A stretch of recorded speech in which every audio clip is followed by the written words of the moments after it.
brings me to another story from a very young, very successful, very inspiring person to someone who actually started music at the very late age of 16. So, this will be Melda. Melda has mastered this instrument called the double bass. And she has double MA, meaning she has 2 master's degrees in music. And she will be telling us her journey that brought her here, and then she will play us her own composition called Izmir. So you're in for a treat, and in the middle of her talk I'm going to have to come here and start a video, so be patient with us again with the little technical part of the story. So Melda, thank you.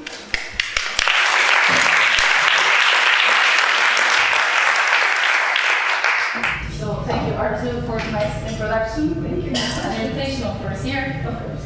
I'm really happy to be here, sharing my feelings, my experiences, and of course my music with you. So, what are my key decisions that brought me here where I am? Well, for one, I started to study music when I was 16 years old. Those of you who are in the music world will immediately know that it's actually a quite late age to study music. And to be honest, I was not that much into classical music. I was not listening to classical stuff or besides stuff like Beethoven, Mozart. So none of my family members are musicians except my grandfather, whom died unfortunately before I met him. So how I entered this magical music world.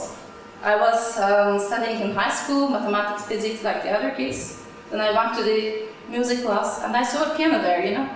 And I touched the keys, and autodidactically I was able to play what I hear. So with both hands. It was a little bit strange, of course, and my family bought me a piano, and it started like this. My music teacher encouraged me to enter to the conservatory. So it was a big impact in building my current life. So when I got into the music school, I didn't have this huge instrument in my mind. I of course wanted to play the piano. But I was too old for piano. So anyway, life can bring you some big surprises sometimes.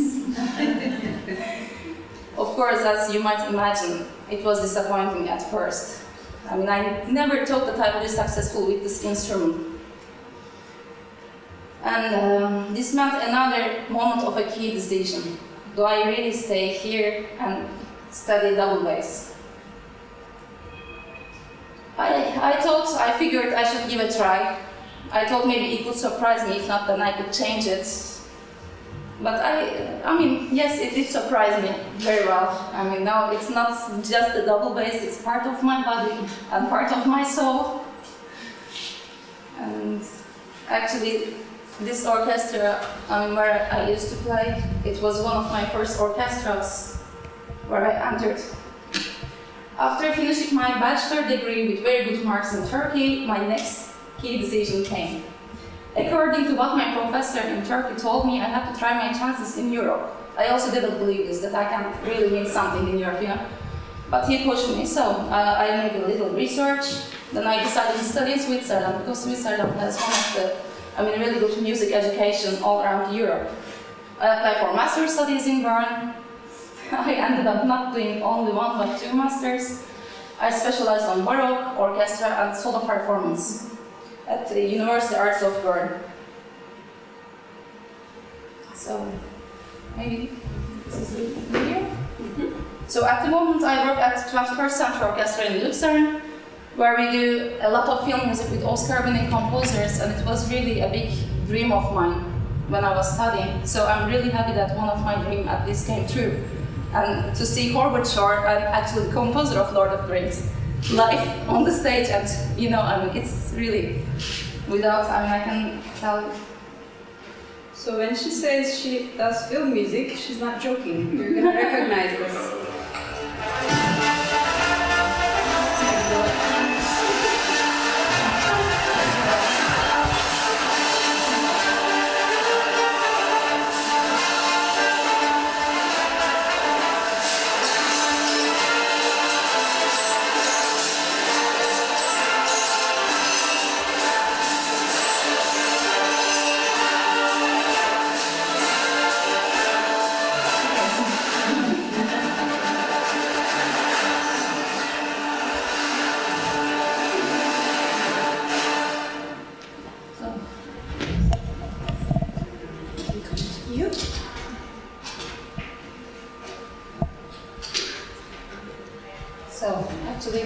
where I work almost every day.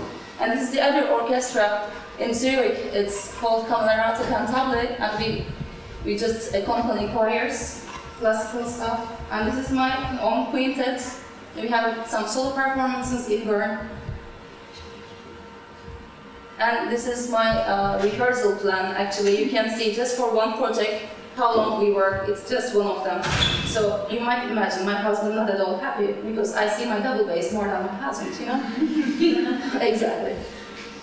Now I leave my words to my double bass, and probably he will tell you more about us.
it seems like they want another one.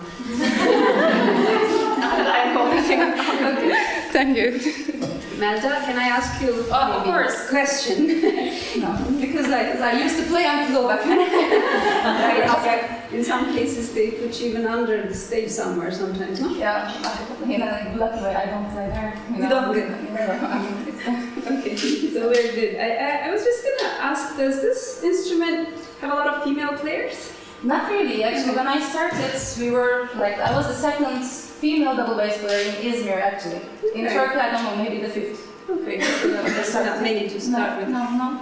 Is it because it's physically more demanding, or is it some cultural thing? Why do you think there are so few?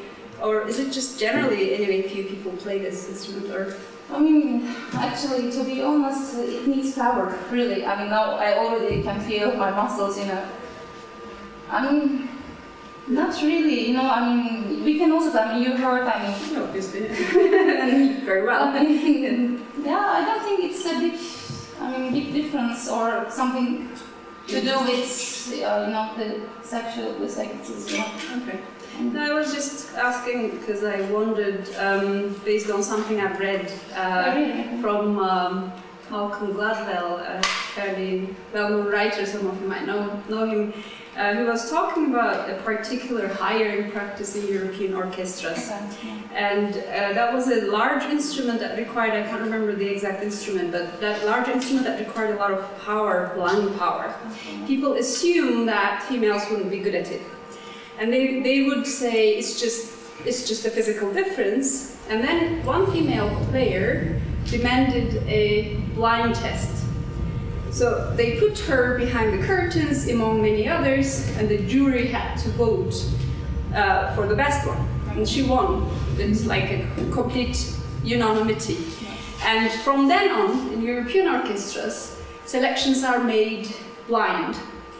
Means that the juries will not see the player. And since then, the number of female orchestra members have increased by 25% in about 5 years or so. So there's a huge, these numbers might be not exact, so we have to go back to the book, but I found it very interesting because music world is technically fairly progressive. At this they consider themselves culturally progressive. But I suppose there is certain instincts or biases or something, so I wondered how you experienced that as a... Actually, to avoid this, they do the auditions with a curtain still, we have to play behind a curtain. Okay. They don't see maybe a nice girl plays double bass, then you just hear it. Yeah, exactly, That's why until the third round, behind the curtain. That's very good. So does it hurt your hands at the end? You cannot see, but we can still. Okay, yes. You cannot see really, but yeah, it hurts a lot. It was hurting, but right now I don't feel that.